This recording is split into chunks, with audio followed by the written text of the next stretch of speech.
Oh là là, mec, si vous saviez comment je m'en bats la chocolatine de cette news, vraiment, que ce soit la vérité, que ce soit ce qui a été montré en salle, vraiment, ça n'a aucun intérêt selon moi, mais ça reste de l'actu.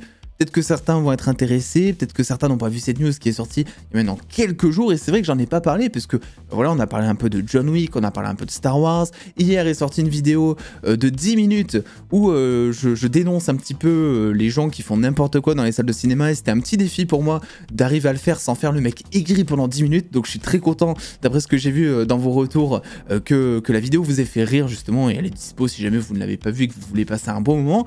Mais aujourd'hui, eh bien, nous allons parler de quelque chose où je vais être aigri pendant toute la vidéo parce qu'en fait, je m'en bats, mais vraiment la chocolatine, comme je vous l'ai dit. Il y a eu vraiment deux temps dans cette news. La première, ça a été autour du film Black Adam, où on a appris, selon The Wrap, premièrement, qu'il devait y avoir une scène post-crédit où, en gros, on voyait à la fin de Black Adam, Hawkman et Cyclone qui allait recruter Shazam pour faire partie donc de la JSA. Apparemment, The Rock aurait donc refusé que Shazam apparaisse dans ce film.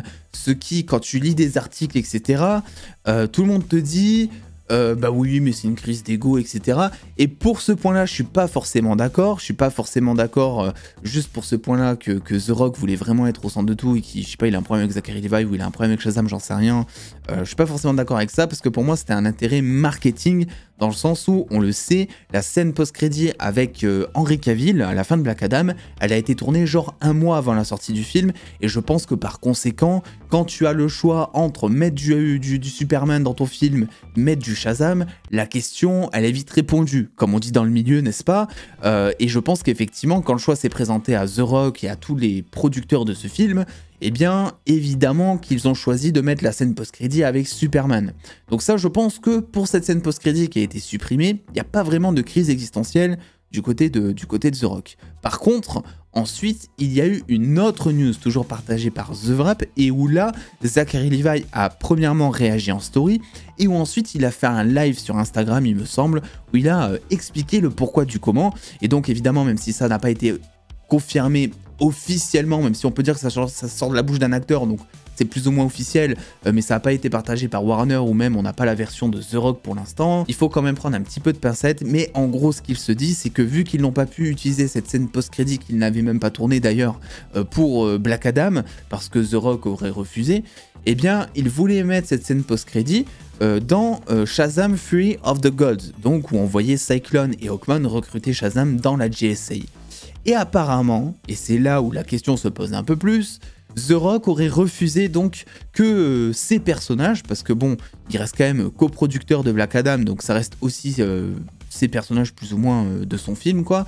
Il aurait refusé que Cyclone et Hawkman apparaissent dans Shazam Fury of the Gods et donc recrute Shazam. Et donc à la place, petite alerte spoiler, sait-on jamais, si jamais vous n'avez toujours pas connaissance de cette scène post-crédit, même si elle a fuité absolument partout, voilà, à la place, eh bien c'est Jennifer Holland, donc la femme de James Gunn, et je ne sais plus comment il s'appelle, mais donc c'est le personnage de Peacemaker, je vous mettrai une image au montage, qui viennent recruter Shazam dans une scène post-crédit du film. Sauf que, bon, recruter, c'est un bien grand mot, parce que, bon, sans en dire davantage, bon, la scène post-crédit, voilà, quoi, là, on m'en touche une sans faire bouger l'autre, quoi, en gros, voilà, c'est un petit peu ce qu'il faut se dire. Et donc, pourquoi est-ce que Zachary Levi, vous voyez, c'est tout le bordel, a tenu à prendre la parole là-dessus? C'est parce qu'en fait, les fans, comme toujours, s'en sont pris à Jennifer Holland, donc la femme de James Gunn, qui est décriée comme étant pistonnée, en fait, de la part de son mari qui est dirigeant de chez DC, pour avoir un rôle en fait dans le DC Universe. Et James Gunn lui avait annoncé il y a quelques jours, semaines, c'était justifié sur Twitter en disant que le seul moment où il a pistonné sa femme, c'était pour son propre film qu'il avait réalisé à l'époque, The Suicide Squad, où elle tenait un rôle mine de rien, et donc aussi dans Peacemaker par la suite, parce que les deux sont liés. Mais voilà, donc où est la vérité? Est-ce qu'il a pistonné ou pas? Ça, j'en sais rien. Et très franchement, je m'en fous. Et très franchement, il a raison de la pistonner, les gars. Enfin, je veux dire, si vous étiez à la place de James Gunn, que vous aimiez votre femme, qu'elle était actrice, évidemment que vous la mettriez partout, quoi. Enfin, c'est quoi ces réactions débiles, quoi? Évidemment.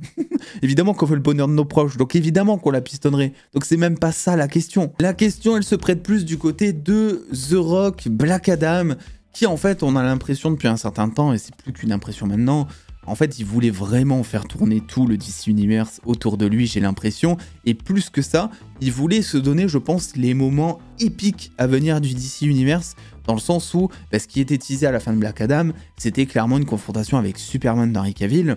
Et c'est vrai que dans les comics, bon, Black Adam, même s'il affronte évidemment Superman, bon, il affronte quand même aussi Shazam, c'est quand même son némésis. Et donc là, il est volontairement passé à côté d'un potentiel teasing ou à côté de quelque chose le confrontant directement à Shazam. Alors il avait déclaré en post-sortie du film, en interview, que le fait d'affronter Shazam, ça allait venir un jour ou l'autre, mais on parlait beaucoup plus de Superman, et il avait l'air de dire que justement, il avait monté tout un plan sur plusieurs années pour venir justement à cette confrontation épique entre Superman et Black Adam. Donc voilà un petit peu ce qui s'est passé. Suite à ça, on a eu un Zachary Levi, bon, qui a un petit peu râlé en story, en disant que bah oui, c'était vrai, qu'en gros, il devait se faire recruter par la GSA, que c'était cool, que c'était fun.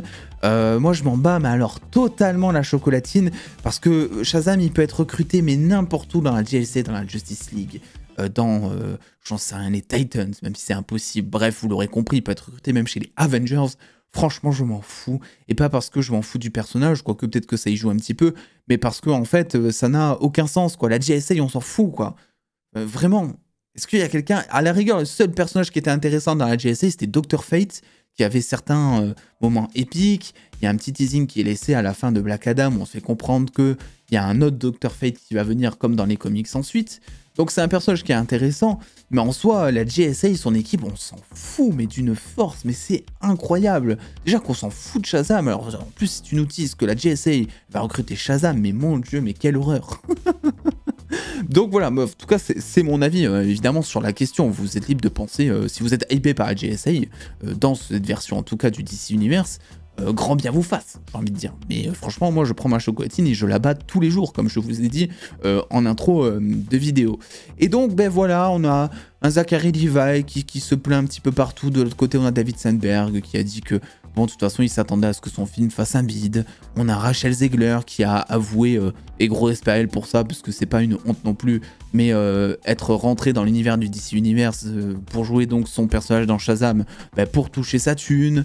Et t'as un Zachary Levi à côté qui, à chaque fois qu'il y a quelqu'un qui ouvre sa gueule sur James Gunn, il est là en mode c'est le petit toutou, quoi, tu vois. Et en vrai, c'est chiant dans le sens où il est vraiment pas discret. On a tous compris qu'il voulait pas être au chômage et qu'il voulait garder son rôle de Shazam en fait dans l'avenir du plan de Gunn en fait. Alors est-ce que ça va se faire ou pas? Moi je ne pense pas.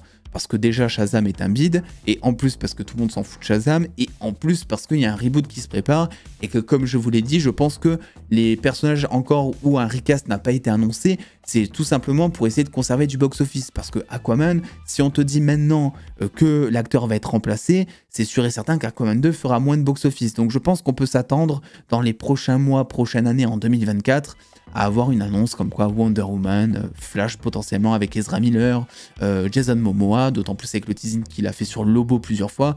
Bref, tous ces personnages vont être remplacés, et je pense que Shazam n'est pas en reste. Et en fait, il est vraiment pas discret, et je vais vous le dire, moi j'ai rien contre Zachary Levi. Je trouve que même son rôle totalement débile qu'il a dans Shazam, c'est vraiment pas de sa faute. Il est juste dirigé à être en surjeu total. On lui dit de jouer le débile, il joue le débile, hein. Voilà, c'est les intentions du réal et du studio, hein, qui ont été comme ça. Mais à côté, c'est vrai que ça m'énerve un petit peu. Il y a des façons de faire. Tu vas pas pleurer comme ça sur la voie publique. Tu laves pas ton linge sale en public, on dira, pour...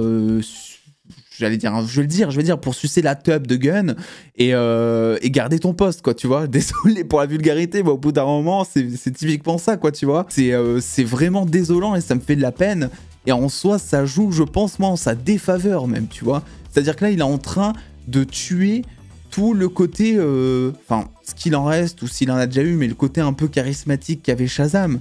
Dans le sens où si on revoit Shazam plus tard dans le DC Universe, on va même pas se dire que c'est parce que Gunn avait des plans, ou c'est parce que Zachary Levi méritait. Le premier truc qu'on va se dire, en tout cas pour nous qui suivons toute l'actu, c'est qu'en fait Zachary Levi il a tellement fait sa pleureuse qu'au bout d'un moment, bah, Gunn il a eu pitié, il l'a repris, quoi. Et j'aime pas trop ça, et en plus ça me fait la peine parce que Zachary Levi, bah, moi je pense que c'est un bon acteur de type comique, je pense qu'il a des choses à faire, mais bah, c'est vrai que ces dernières années, je l'ai pas vu dans grand chose.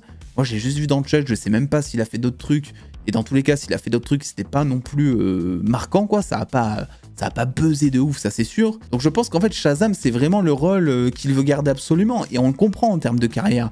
Mais vas-y frérot, c'est relou à chaque fois que Gunn il ouvre la bouche, ou à chaque fois qu'il y a un fan qui ouvre la bouche sur James Gunn, ou à chaque fois qu'il y a un truc qui se passe mal, t'as toujours le petit toutou Zachary Levi qui débarque, et franchement les gars, voilà. Donc en fait, la conclusion à tout ça, c'est qu'on s'en bat la chocolatine. Shazam dans la JSA, on s'en bat la chocolatine. Zachary Levi, on s'en bat la chocolatine. Là, tout ce qu'on attend en fait, c'est évidemment le film Flash, parce que moi, le film me hype énormément. Blue Beetle aussi, dont on devrait avoir un trailer très bientôt d'ailleurs. Blue Beetle qui, peut-être vous voyez pas, mais qui est un personnage qui a énormément de potentiel s'il est bien traité. S'il est bien traité, vraiment un truc à ne pas dire dans l'univers d'ici au cinéma. Je sais, c'est suicidaire. Et après, évidemment, ce qu'on attend, c'est la relance du plan de James Gunn, là, parce que vraiment, on souffle. On souffle.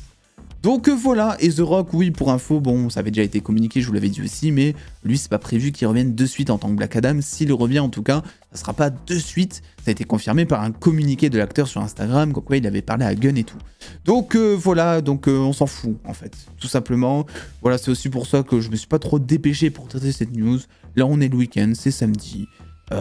Voilà, j'en profite. Donc écoutez, n'hésitez pas à aller checker les autres vidéos. Si celle-ci vous a plu, évidemment, à lâcher le pouce bleu, à me donner votre avis sur cette histoire rocambolesque, incroyable, passionnante du DC Universe. Et puis en attendant les dos, prenez soin de vous, faites-vous bien kiffer. Des bisous les dos.